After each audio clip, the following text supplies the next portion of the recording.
Hello and welcome back to Second City Cottage, vlog number 8, the first Sunday in England after the pubs reopened. Quite a lot of sore heads in England today, I would imagine.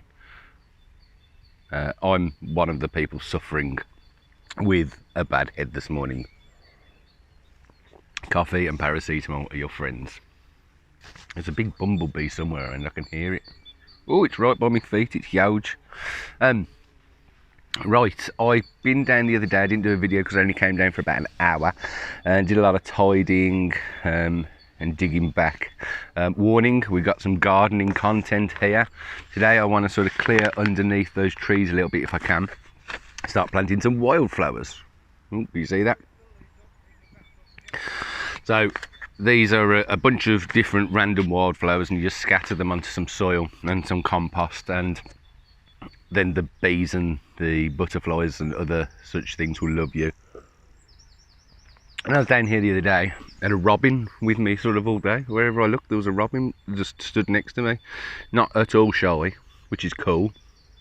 Wonder if he's going to be around today. It feels like it's going to be glorious sunshine. I'm in the shorts today. I've drank plenty of water to rehydrate myself.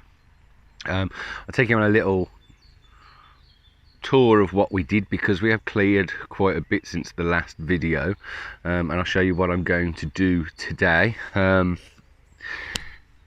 Subscribers coming in thick and fast now. If you do like the videos, please don't forget to like and subscribe, and I'll put a link sort of at the end of the video, and you can follow us on Instagram and Twitter, which is the same name. It's at Second City Cottage, so you can sort of keep up with what we're doing there, getting a few followers on those, and also keep your suggestions coming in. As I say, I still don't have a clue what I'm doing, so it works well for me. There's been some good advice. I've had some messages sent with good advice, that sort of thing, and trying to follow that up. I bought some absolutely massive bamboo canes today, so I'm hoping that in the next few days we can get sort of a wigwam made for the runner beans that Lyra and Gina have started off at home in the cottage. Not really sure when they can go out. I think we're still maybe a couple of weeks until we're safe from a frost, and apparently they don't really like that.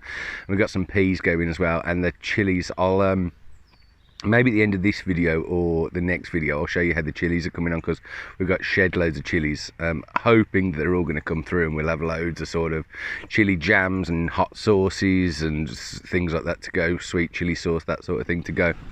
Because we've got loads. We've got cayenne, scotch bonnet, jalapeno and jalapeno M, which are spicier, so I'm told. So maybe at the end of this video, when I go back home, I'll do a little shot of what's going on with them. Yeah, so that's about it for now. Today I'm going to sort of clear some of the space up with the trees, hopefully. That's the plan. It is feeling very warm though, and I'm assuming I'm pretty dehydrated. So I'll show you what we're going to do, and then we'll get on to it. So we're looking to clear a bit more of this today, up for the onion patch, and then through these trees, which once upon a time we couldn't see through at all. I want to get some soil down. I'll probably put some cardboard down to stop any weeds and that stuff coming through, which is I've been told that's a good idea. I'll put some of the topsoil down, then some compost on top of that, and then sprinkle the seeds. I think that's what we're going to do. So hopefully have sort of up that first tree there, which is fully in blossom now. Maybe down to the second or third tree today is what I'll try. I'm not going to try and go over the top, and we'll just see how it goes. This tree here, which is a fruit tree, but I'm not sure what, has got, I don't know whether you're going to be able to see on this now, but there are loads of bees on it at the moment, pollinating, going back and making some honey and stuff, which is great. I can see at least like 15 bees at the moment, sort of all up towards the top, which is great to see. This tree here now coming into life as well. If you have any idea what these are, please let me know. I'll show you, get a bit of a close-up of the leaves here if that helps you. That's the second tree, which I think could be a pear tree. This is the blossom on the first tree. That might help you, and we'll go to the other 3 on the way down. But right, I'm going to get stuck into some work now, and then we'll go. Not sure if you can see this. The bees are going crazy. I'm not really sure how close I should get. Rich says that they've all got into his polytunnel. There are literally thousands of them. I'm fairly certain that they've lost the hive or something. I'm going to see how close I can get to show you what's going on. I don't really like being this close, but there are literally thousands of them, and they're flying all around me as I'm recording. Oh, ladies and gentlemen, the absolute dramas of an allotment. Dun dun dun. So, after the crazy behaviour of the bees earlier, I got a fair little bit done actually. Got in behind the tree, which I'll show you in a minute. I wanted to do more, but it's blooming hard work, you know. You're trying to get in under there and get everything out of there, including all of the plastic, and you just don't realise how much of your actual time it's going to take in glorious sunshine. So it's not exactly been a chore, but it's been a good workout, I tell you. And I've got the wildflower seed into the ground there, which is what I plan to do, not as on a bigger scale. You gotta be careful with becoming downhearted when you're doing some things on the allotment if you've got to throw it all back from the beginning, like we've had to do here, because you find that at least one area of your plot is just going to be refilled with detritus and rubbish and that sort of stuff until you've got rid of it all. So the bit down the back left of my plot and in front of me at the moment was the first bit that I cleared, and then it had trees on there, and it was cleared, then it had something else on there, now it's cleared, now it's got wood that I've been digging up from around, and now that needs to be cleared, and I dare say it'll be about 47 different things on that plot until we've just sort of worked our way through everything that needs to go. So you've got to keep your chin up, and that can be difficult sometimes, especially when you're hungover. So you know, you just got to, as I was saying from the very beginning, little and often, don't look at the end product because it's so far away all of the time. Even, you know, I've only been doing it for about a month now, and there have been great changes made on the plot, but there's still absolutely loads to go. And when you talk to some people, it can take 2 or 3 years. Some people are saying, I'm hoping mine won't take that long. As I say, I'm only working the 3 days, and if we have good weather, I'm hoping to be there a lot sooner than that. And even if that means I don't grow a huge amount this year, we just get the rhubarb and the onions and then get a few more things in. We've got peas and runner beans to go in. We've got lettuces at home. So, you know, if we get a few of those in the ground, and we can have a real good plan for next year. But who knows, we might get loads more than that. We might not get that much. You've just got to try and stay positive, really.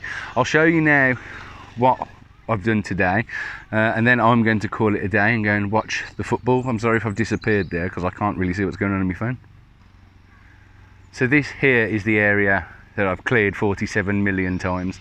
You can see now how much better it is. When my buddy Parks came around to help the other day, we got in behind the shed that you literally couldn't see anything back there. So we've done that. That's great. I've been looking at sheds, so I think that's going to happen. And today's big sort of win is up with the trees. I've been doing a bit of research, and I think we've got the majority apple trees here. Some pesky little bleeder keeps getting under my net for my onions. I feel like being a crazy like Stephen King character and just sitting out here with like an air rifle, smoking a cigar and drinking a Budweiser or something. The rhubarb looking a little less sad now, which is nice. I believe that this tree is a plum tree. I'm doing a little bit of research, and this one is an apple tree. As you can see, we've still got to the soil and the compost here, which is still being distributed. Hopefully you can see the difference there. If I go to where I haven't done it and how the dry is there, we've fought back the wildlings, and we've got a mixture of topsoil and compost under there, and I put some potash, watered it all in, and then put some wildflower seeds down, so the bees will like it. I'll hopefully not go as absolutely crazy as they did earlier. So the next step will be to do under this tree, and that tree, and then that tree, and just don't go absolutely crazy with it, you know, because just don't try and set yourself too much, because you inevitably will get annoyed at yourself for not doing it. So that's about it today. It is looking clearer every single time now, which is nice. Who knows, we might have an allotment soon. Not sure if you can see on here, but we're starting to get some little berries appear on here. I'm not sure whether you can see. Let's have a look. Not sure whether you can see that, because I'm finding it difficult seeing in the phone, but yeah, I think you can see some little berries coming up there, so that's good. I'm off, I'm at work tomorrow, then I'm off for 2 days, so at least one of those days is going to be spent up here, so we'll get back in, on the video then. Cheers, bye.